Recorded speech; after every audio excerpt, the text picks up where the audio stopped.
All right. Today we're starting with a weekly chart of the Dow, and I am going to tell you right now the market is telling us to start heeding some caution. And all that means is that you need to start having a plan if the market is going to start reversing to the downside, because while we are in a bull trend, we always know there is the chance that a bull trend can turn around at any point and start to go lower. And I'm going to give you some pretty compelling evidence in today's episode of exactly why you should start to get cautious immediately. So first things first, we're looking at a weekly chart of the Dow Jones, and there is no doubt looking at that weekly candle that is a lot of downward pressure in the Dow Jones with very little buyers. And yes, the volume isn't intense here, but remember, we are price action traders, not volume action traders. And a lot of people get volume wrong because on the way up on light volume, they ignore the fact that the price is moving higher. And that is going to be the same mistake a bull could make if price action is going lower on low volume. Price is going lower regardless of how much volume, and we need to be aware of it. So yes, this does look like a false breakout to an all-time high on the Dow Jones weekly chart because we got a little peak above a new all-time high and then immediately a strong rejection. So in the Dow Jones weekly chart, watch that rising 20-period moving average, and if we cannot hold above it, this is going to look like an extremely bearish chart. So the Dow Jones weekly chart is one reason to be risk off, and then next up, we're looking at the SPY daily chart, and on the SPY daily chart, we did get a bearish engulfing candle on Thursday, and today it looks like we just bounced to a lower high rejection right around 530, and I'm calling it a rejection because we did not close above 530. So while I do believe we are going lower to 523, and I do believe we could get one more all-time high after that happens, it is still completely possible that after we bounce to that all-time high, we could start going through a deeper correction to close some of these gaps to the downside.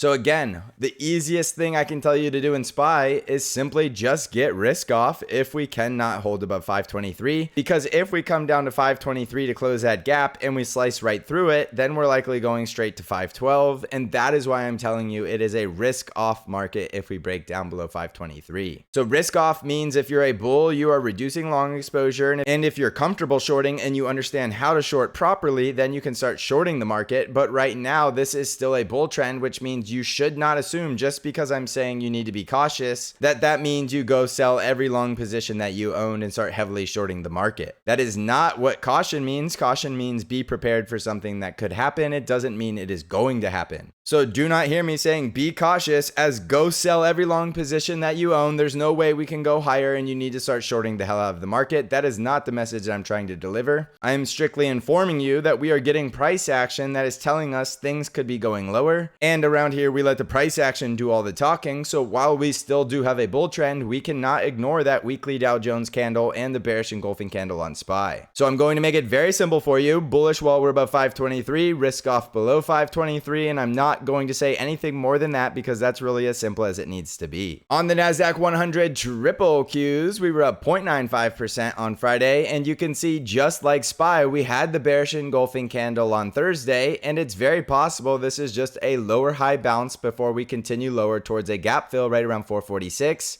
And then once we fill the gap at 446, we are going to have two outcomes. One is a bullish outcome that we bounce to a brand new all-time high. And then the bearish outcome is that we just continue lower and we have another gap to fill down there right around 436 and a test of a support right around 434. So it is very easy to understand how you can use 453 as a risk level, because below 453, we're likely going to 446. And then below 446, we could likely go to 436. So 453 is my line in the sand for the triple Qs. Bull above it, bear below it. And bear is simply a term that means we're going lower. I'm not saying this is a bear market, but if we're going lower, you sure as hell don't want to be 100% long in leverage positions. So that's why I'm calling it risk off. Now, if we don't break down below 453, the next upside target is right there at 461.5. Jumping over to the Dow Jones, the man of the hour with the weekly bearish engulfing candle. This is the problem. If you want to be bullish, you need to go look at the Dow Jones and wonder why the hell it is looking so bearish, but we are still holding around this level at 391. So the two outcomes are that we hold 391 and we start to bounce to either a lower high or a brand new high, or we're going to slice right down through 391, continue the bearish week, which is likely going to be a little bit of a lazy lower high bounce, and then a crash back down towards 383 to fill this gap. And the only reason I use the word crash is because it would happen very quickly, not because the stock market itself is going to crash. That bounce to a lower high and then lower to fill the gap is only a 3% drop. So that is still just a normal correction or a pullback. So in the Dow Jones, I think with the weekly bearish engulfing candle, this is probably the highest likelihood outcome, is that we get some kind of lower high bounce and then we start to see some serious selling. And that's when we're going to get the high volume selling, when we start to break down below 391 definitively. So keep this in mind. I don't think the Dow Jones can go a lot lower without the rest of the indices following behind. So it's likely the Dow Jones is either leading the way lower or it's already had a pullback and it's getting ready to go higher.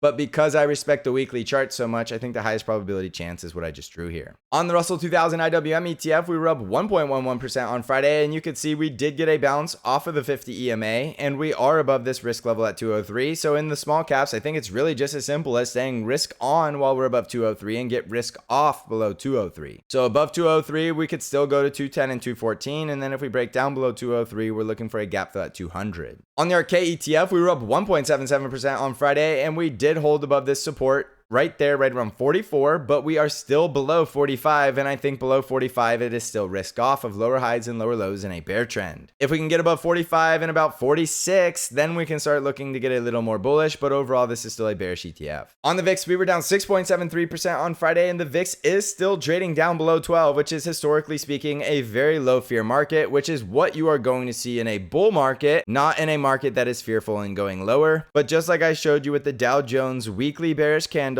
and the bearish candles on the daily chart of SPY and the triple Qs, and with a very low VIX, you can very clearly understand how we could start to see a lot more volatility very quickly. So I am going to go ahead and make a prediction that the VIX is likely going to start spiking higher towards 15 very soon. And by very soon, I'm going to say within the next couple of weeks. So yes, I would put this on your radar, and that is why I'm saying have some caution here, because you should not be ignoring these signals. On Bitcoin, we are currently trading right around 69,000, and we did get the higher low bounce. As long as we can continue to hold above this bounce of support between 65 and 66,000, and we do have the full bull trend with the price action currently above all these moving averages. So I still think there is a very good chance that Bitcoin is going to 75,000. And I will tell you that that is a valid price target as long as Bitcoin is above 65,000. You can feel free to throw that projection and that price target out the window if Bitcoin breaks down below 65,000.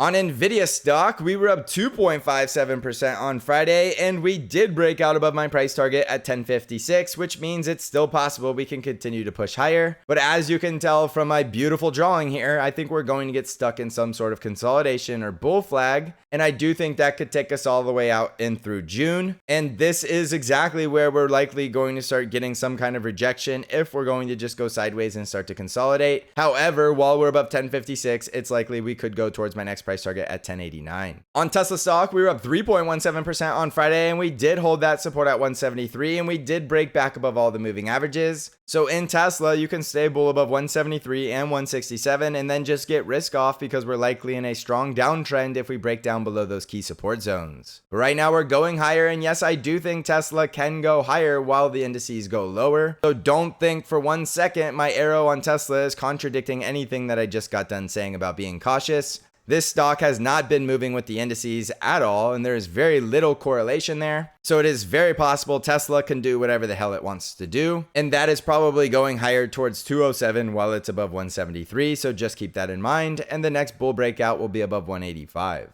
On Apple stock, we were up 1.66% on Friday, and just like I told you on the triple Qs and the SPY daily chart, we do have some bearish candles we need to respect here, which means as long as we're above 186, we are still in a bull trend, likely going higher towards 195, but below 186, we will be very quick to get risk off and be looking for lower prices. So we have the idea of what could go wrong in the back of our mind, but we're not just going to blindly assume it's going to happen. And that is why we're using the word cautious and not bearish. So we still have a bull trend here, so it is still likely we could go higher before we see a deep pullback. So jumping back over to the S&P 500, I can already tell there's going to be mixed reviews about the analysis, and that's completely fine. I know a lot of you are not putting in the work to do a trade plan and not fully understanding both scenarios, but I will tell you, for those of you that are, do not forget about what I said about having caution here, and make sure you are prepared for the bearish scenario if it indeed does start to play out, because we are getting enough warning signals to respect the fact that things could go south quickly. So don't panic, go make a plan. It is a 3-day weekend, which by the way, I hope all of you enjoy it, but you have plenty of time to look at the charts, make a trade plan, be prepared for either of the scenarios that I just got done going over. And then from there, all you need to do is let the price action do all of the talking and react to your trade plan. Know exactly what you're going to do if we continue this powerful bull trend, and then know exactly what you're going to do if this bull trend rolls over and starts to die. I gave you the key risk levels to pay attention to. You know, if we're above it, you're staying bullish, and if we're below it, you're getting risk off. So that is the definition now of letting the price do all of the talking from here. If you want to come absolutely crush this market, come join us over at the Stock Channel Discord server, where you'll get access to all of my intraday updates, technical analysis, as well as my trade ideas. We are absolutely destroying this market, knocking all of the benchmarks out of the park, and we are going to continue to do that for the rest of the year because we are constantly putting ourselves in the best risk reward trades with the best trading setups. So you can find out how to join the Stock Channel Discord by clicking on the link in the description of this video. So thank you for watching, everybody. I hope you're crushing this market. And as always, I will see you in the next episode.